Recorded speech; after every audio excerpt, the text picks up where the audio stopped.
दिल्ली में रहकर D pharma कर रहे एक लड़के को दिल्ली में ही रहकर मेडिकल की तैयारी कर रही एक लड़की से 2018 में एक ही बस से कोचिंग आते जाते समय दोस्ती हो गई और देखते ही देखते ये दोस्ती प्यार में बदल गई। दोनों ग्रेटर नोएडा में किराए का एक कमरा लेकर बिना शादी किए ही लिविंग में रहने लगे। दोनों के घर वाले एक दूसरे के साथ लिविंग में रहने वाली बात से बिल्कुल अनजान थे। वक्त गुजरने के साथ साथ पूरे 4 साल बीत गए और फिर एक दिन लड़के के घर वाले ने उसकी शादी किसी दूसरी लड़की से तय कर दी और फिर सगाई की तारीख भी सामने आ गई। लेकिन लड़के ने अपने प्यार के बारे में घर वालों से कुछ भी नहीं बताया। इधर उसकी प्रेमिका भी शादी वाली बात से बिल्कुल अनजान थी। तभी ठीक सगाई वाले दिन लड़की के किसी दोस्त ने उसे बताया कि तुम्हारे प्रेमी की कल शादी होने वाली है। ये बात सुनते ही प्रेमिका के पांव तले से ज़मीन खिसक गई। फौरन ही फ़ोन कर लड़की ने प्रेमी को अपने पास बुलाया और फिर 9 फरवरी की रात 11 बजे दोनों गाड़ी में बैठकर दिल्ली की सुनसान सड़क पर निकल पड़े। अब चलती हुई गाड़ी में शादी वाली बात को लेकर दोनों में बहस छिड़ गई। लड़की बार बार कहती रही कि चलो हम दोनों कहीं भाग चलते हैं, मगर उसका प्रेमी इस बात से इनकार करता रहा और दोनों में लड़ाई इस हद तक बढ़ गई कि प्रेमी ने प्रेमिका के गले में चार्जिंग डाटा केबल डालकर पूरी ताकत से तब तक दबाता रहा जब तक कि उसकी मौत न हो गई।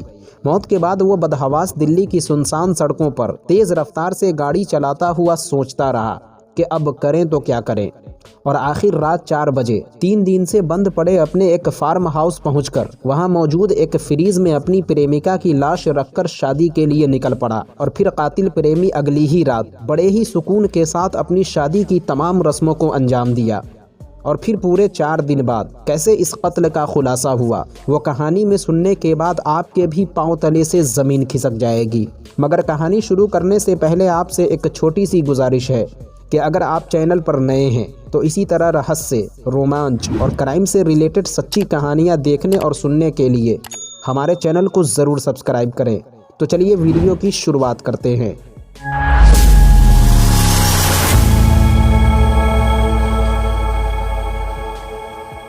दोस्तों, आपने कुछ दिन पहले दिल्ली में ही बिना शादी के लिविंग में रह रहे आफताब और श्रद्धा मर्डर केस के बारे में ज़रूर सुना होगा कि कैसे आफताब ने अपनी ही लिविंग पार्टनर श्रद्धा वॉलकर का गला घोंटकर कत्ल करने के बाद उसकी लाश को 35 टुकड़ों में काटकर फ्रीज में रख दिया और फिर 18 दिनों तक दिल्ली की अलग अलग जगहों पर उसकी लाश के टुकड़े फेंकता रहा। जबकि श्रद्धा मर्डर केस के खुलासा होने के ठीक 14 दिन बाद दिल्ली पुलिस ने एक और कत्ल का खुलासा किया, जिसमें एक मां और बेटे ने अपने लिविंग पार्टनर अंजन दास का बेरहमी से कत्ल किया और उसकी लाश को कई टुकड़ों में काटने के बाद फ्रीज में रखकर कई दिनों तक दिल्ली में फेंकता रहा। और अब दिल्ली के ही फ्रीज से एक 24-25 साल की लड़की की निकलने वाली लाश की कहानी बेहद खौफनाक और डराने वाली है। और दिल्ली की हालत ये हो चुकी है कि लोगों को फ्रीज खोलते हुए भी डर लगने लगा है। निकी यादव, उम्र 25 साल, हरियाणा में स्थित झज्जर की रहने वाली, 12वीं तक की पढ़ाई अपने गांव से ही किया। बचपन से ही डॉक्टर बनने का सपना था और फिर मेडिकल की तैयारी के लिए उसने दिल्ली जाने का फैसला कर लिया। 2018 में दिल्ली पहुंचने के बाद दिल्ली के ही उत्तम नगर में एक आकाश इंस्टीट्यूट में एडमिशन ले लिया और उसी उत्तम नगर में किराए का एक कमरा लेकर रहने लगी। निकी यादव के पिता दिल्ली के गुरुग्राम में मोटर पार्ट का कारोबार करते थे। नजफगढ़ के मित्रा गांव से एक अच्छे खासे परिवार का रहने वाला 25 वर्षीय साहिल एसएससी की तैयारी के लिए 2018 में दिल्ली के ही उत्तम नगर के एक इंस्टीट्यूट में एडमिशन ले लिया। निकी और साहिल अभी तक एक दूसरे के लिए बिल्कुल अनजान थे। जिस बस से निकी यादव कोचिंग के लिए जाया करती थी उसी बस से साहिल भी जाया करता था। एक ही बस से आते जाते समय दोनों में बातचीत हुई और फिर बातचीत दोस्ती और दोस्ती प्यार में बदल गई। 2019 में निकी यादव ने मेडिकल का एग्ज़ाम दिया, मगर बदकिस्मती से वो नाकाम हो गई। इधर साहिल भी एसएससी के एग्ज़ाम में फेल हो गया। अब साहिल ने ग्रेटर नोएडा के गलगोटिया यूनिवर्सिटी में डी फार्मा कोर्स के लिए एडमिशन ले लिया। इधर निकी भी मेडिकल एग्ज़ाम में फेल होने के बाद प्रोफेसर बनने के लिए उसी गलगोटिया यूनिवर्सिटी में दाखिला करा लिया और फिर ग्रेटर नोएडा में ही किराए का एक घर लेकर दोनों लिविंग में रहने लगे। लेकिन निकी और साहिल के घर वाले इन दोनों के लिविंग में रहने वाली बात से बिल्कुल अनजान थे। वक्त गुजरता रहा और पूरे 1 साल गुजरने के बाद 2020 में कोरोना ने दस्तक दे दी और लॉकडाउन की वजह से दोनों किराए का कमरा छोड़कर अपने घर पहुंच गए और फिर पूरे 2 साल बीत गए और इन 2 सालों में दोनों एक दूसरे से फ़ोन पर बातें करते रहे। 2022 में निकी यादव एक बार फिर स्टडी के लिए उत्तम नगर में रहकर तैयारी करने लगी। साहिल डी फार्मा कोर्स पूरी करने के बाद अपने घर पे ही रहने लगा, मगर इस दरमियान साहिल का दिल्ली आना जाना और निकी यादव से मिलना जुलना जारी रहा। अब साहिल के घर वालों ने शादी के लिए उस पर दबाव डालना शुरू कर दिया।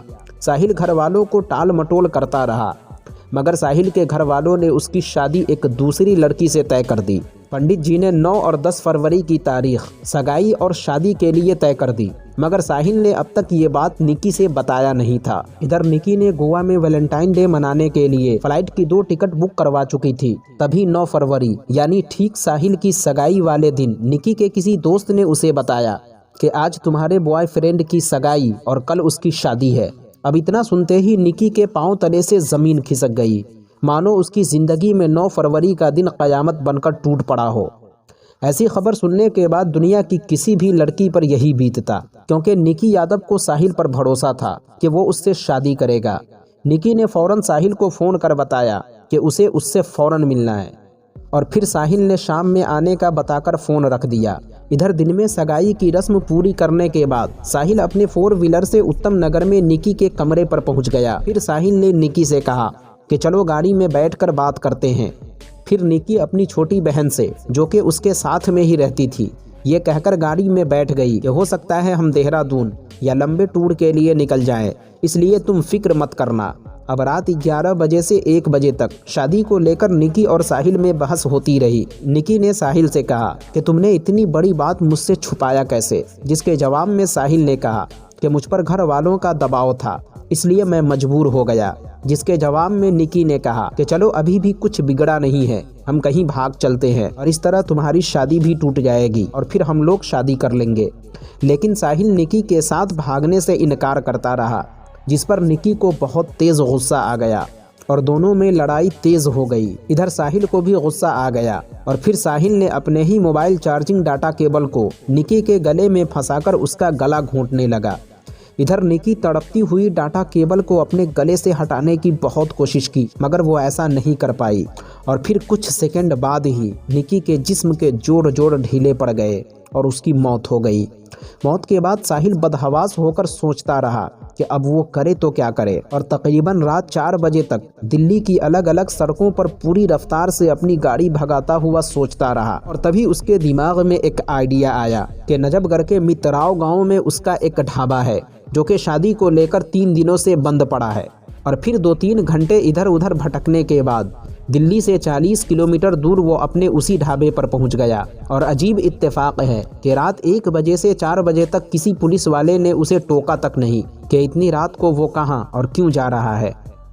रात 4 बजे ढाबा पर पहुंचने के बाद वो लाश को ठिकाने लगाने के बारे में सोचता रहा। तभी उसकी नज़र ढाबे में रखी हुई फ्रीज पर पड़ी और उसने निकी की पूरी लाश फ्रीज को खाली करने के बाद उसमें रख दिया कि चलो लाश को कैसे ठिकाने लगाना है वो शादी के बाद सोचेंगे। और सुबह सुबह ये अपने घर पहुंच गया। पूरे घर में शादी और खुशी का माहौल था। और फिर शाम को बारात निकलने के बाद पूरे धूमधाम से साहिल की शादी हुई। इधर 9 फरवरी को निकली निकी यादव की 11 फरवरी तक जब कोई खबर नहीं मिली, तो उसके पिता ने निकी के दोस्तों और अपनी बेटी से निकी के बारे में पूछा, जिसके जवाब में निकी की छोटी बहन ने बताया कि दीदी साहिल नाम के एक लड़के के साथ देहरादून के लिए गई है। फिर निकी के पिता ने जब साहिल से पूछा तो उसने कहा कि हाँ, निकी मुझसे मिली तो थी, मगर वो देहरादून के लिए निकल गई। जिसके बाद निकी के पिता ने सोचा कि चलो 1-2 रोज़ में वापस आ जाएगी, और यही सोचकर उन्होंने पुलिस में गुमशुदगी की रिपोर्ट भी नहीं लिखाई। और इस तरह पूरे 4 दिन बीत गए। 14 फरवरी यानी वैलेंटाइन डे की सुबह सुबह किसी गुमनाम शख्स ने पुलिस को फ़ोन किया और कहा कि मुझे एक ज़रूरी खबर देनी है।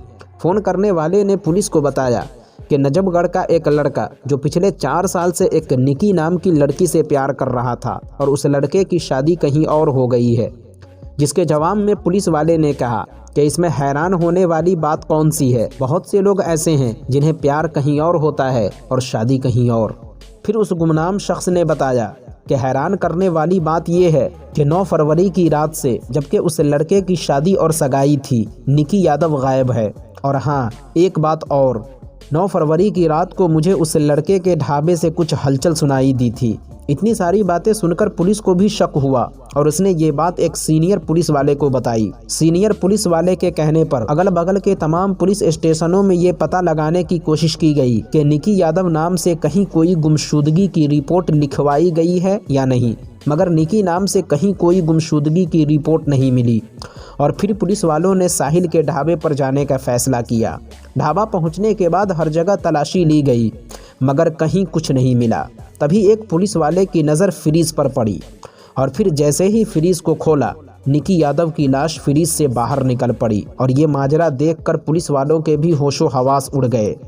फिर पुलिस ने साहिल और उसके घर वालों से संपर्क करने की कोशिश की मगर शादी के बाद वो लोग किसी ज़रूरी काम से घर से बाहर गए हुए थे। पुलिस को शक हुआ कि ये लोग घर छोड़कर भाग गए हैं। हालांकि उसके घर वाले इस बात से बिल्कुल अनजान थे। साहिल को भी पता नहीं था कि पुलिस फ्रिज से निकी की लाश बरामद कर चुकी है। और फिर जैसे ही साहिल अपने घर लौटा, पुलिस ने उसे गिरफ्तार कर लिया और फिर उसने पूरी कहानी सुनाई। इधर पुलिस ने निकी यादव के पिता सुनील यादव को फ़ोन कर बताया कि आपसे कुछ ज़रूरी बात करनी है, इसलिए आप थाने आ जाएं। और फिर सुनील यादव अपनी बेटी की लाश देखते ही फूट फूट कर रोने लगे। पुलिस पूछताछ में साहिल ने बताया कि शादी के बाद उसने निकी की लाश को ठिकाने लगाने का फ़ैसला किया था। हालांकि वो लाश को टुकड़े करके ठिकाने लगाता या फिर ऐसे ही, इस बात का अभी तक उसने खुलासा नहीं किया। अब सवाल ये है कि साहिल ने ऐसा कदम उठाया क्यों? एक दूसरे पिछले 4 सालों से रिलेशन में थे। साहिल की शादी की खबर सुनकर निकी गुस्सा हो गई, तो क्या उसे इतना भी हक नहीं था कि वो उससे गुस्सा हो?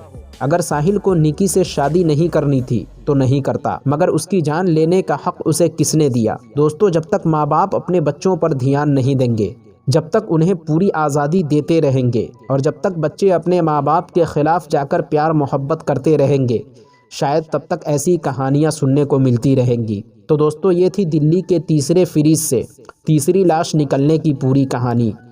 वीडियो कैसी लगी कमेंट बॉक्स में ज़रूर बताना और इसी तरह क्राइम से रिलेटेड वीडियो देखने के लिए हमारे चैनल को ज़रूर सब्सक्राइब करना। मिलते हैं एक और नई वीडियो के साथ, जब तक के लिए अपना ख्याल रखना।